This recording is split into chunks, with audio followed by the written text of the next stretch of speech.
Hello guys, welcome to my YouTube channel. বন্ধুরা, আজ আমরা তৃতীয় শ্রেণীর বিষয় গণিতের প্রশ্নপত্র আলোচনা করব।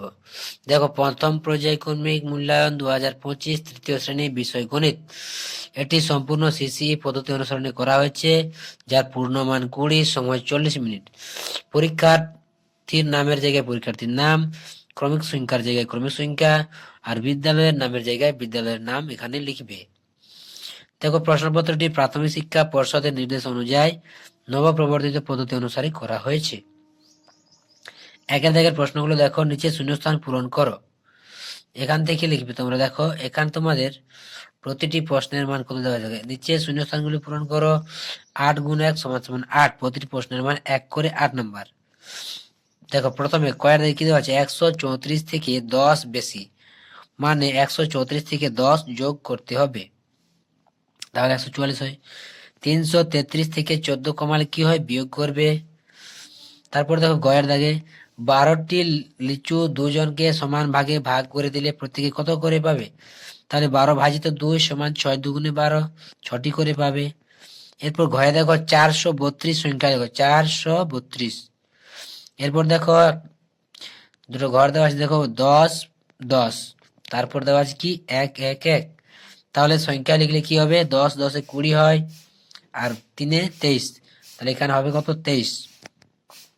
এরপরে দেখো 423 সংখ্যাটিকে 2 এর স্থানীয় মান কত? 2 এর স্থানীয় মান হবে কি 20 দেখো 10 সমান 100 দেওয়া আছে, তাহলে 10 কে 100 দিয়ে ভাগ করলে আমরা যে সংখ্যা পাই তা হবে উত্তর। তাহলে এখানে 10 পাবো। 707 সংখ্যাটি কোথায় লিখলে কি হবে? 707 বা 707 লিখতে হবে। এরপর 2 এর থেকে দেখো যোগ করো। এখানে তোমাদের দেওয়া আছে যোগ। দেখো, এখানে 2 নম্বর দেওয়া আছে, একটি যোগ করতে হবে 2 নাম্বার। দেখো, 502 কে 28 দিয়ে যোগ করতে হবে। তাহলে দেখো 8, আচ্ছা আচ্ছা, 8 আর 2 কত হয়? 8 আর 2 10, 10 আর 0, হাতে থাকে 1, 2 1 3, আর এখানে 5 করতে 5। তাহলে এখানে আমাদের হয়ে যাবে 530। এরপর দেখো 3 এর থেকে বিয়োগ করো। এখানেও তোমাদের কিন্তু 2 নাম্বার আছে। দেখো, এখানে 4 4 আছে, 41 আর 14। দেখো 4 আছে, উপরে 1 আছে, তাহলে আমাদেরকে 11 ধরতে হবে। তাহলে 4 আছে কত? 11, 7 11, হাতে থাকে 1, এখানে কি 2 2 আছে, 4 আছে কত? আচ্ছা, 4 থেকে 2 কমালে বাঁচে কত? তাহলে এখানে আমাদের 4 থেকে 2 যদি কমে যায় তাহলে 2 থাকবে। তাহলে দেখো এটার উত্তর হয়ে যাবে 27। এরপর আমরা চলে যাব পরের পেজে। দেখো, পরের পেজটি দেখো, 4 থেকে দেখো গুণ করি। দেখো, এখানে তোমাদের একটা গুণ দেওয়া আছে, এখানে তোমাদের 2 নাম্বার। তাহলে কি দেওয়া আছে? গুণটা 21 কে 3 দিয়ে গুণ করতে হবে। তাহলে দেখো 3 1 3, 3 2 6, তাহলে 63। তারপর দেখো 5 এর দাগে কি দেওয়া আছে? একটা ভাগ করতে হবে। 48 কে 4 দিয়ে ভাগ, এখানেও তোমাদের 2 নাম্বার দেওয়া আছে। তো দেখো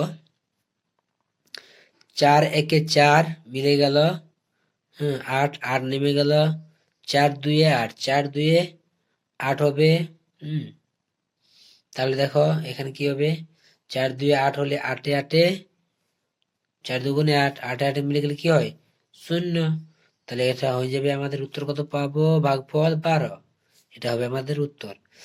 এরপর দেখো 6 এর দাগের প্রশ্ন কি দেওয়া আছে? নিজের সমস্যাগুলি সমাধান করো।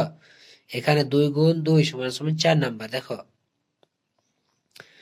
দেখো বাবা বাজারে গিয়ে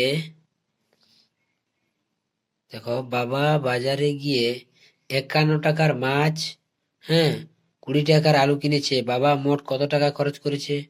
তাহলে দেখো, মাছ কিনেছে 51 টাকার, আলু কিনেছে 20 টাকার, তাহলে মোট তাহলে যোগ করতে হবে। দেখো 1 1 একে যোগ হবে, 5 আর 2 কত হয়? 7। তাহলে এখানে হবে কত? 71। তাহলে বাবা মোট 71 টাকা খরচ করেছেন। এবার দেখো ক্ষয়ের দাগের প্রশ্নটা দেখো, হাওড়া স্টেশন থেকে কাটুয়া লোকাল ছাড়লো 522 জন যাত্রী আছে, ব্যান্ডেলে 158 জন নেমে গেল। তাহলে ছিল কত? 522 জন, 158 জন নেমে গেল, মানে কমে গেল। তাহলে এখানে আমাদের কি করতে হবে? বিয়োগ করতে হবে। দেখো 522 কে 158 দিয়ে বিয়োগ, দেখো 8 আছে কত? 12। 8 আছে 4 12, হাতে থাকে 1, 5 একে 6, 6 আছে কত? 12 হয়, 6 12 হবে। 6 12, হাতে থাকে 1। তাহলে দেখো 1 হাতে রেখে 2 হয়ে গেল। এরপর দেখো 2 আছে কত? 5, বা 5 থেকে 2 কমালে আমাদের কত থাকে? এখানে 5 থেকে 2 কমালে আমাদের কত থাকবে? দেখো এখানে আমাদের 5 থেকে 2 কমালে থাকবে 3। তাহলে দেখো এখানে ট্রেনে 364 জন যাত্রী রয়ে গেল।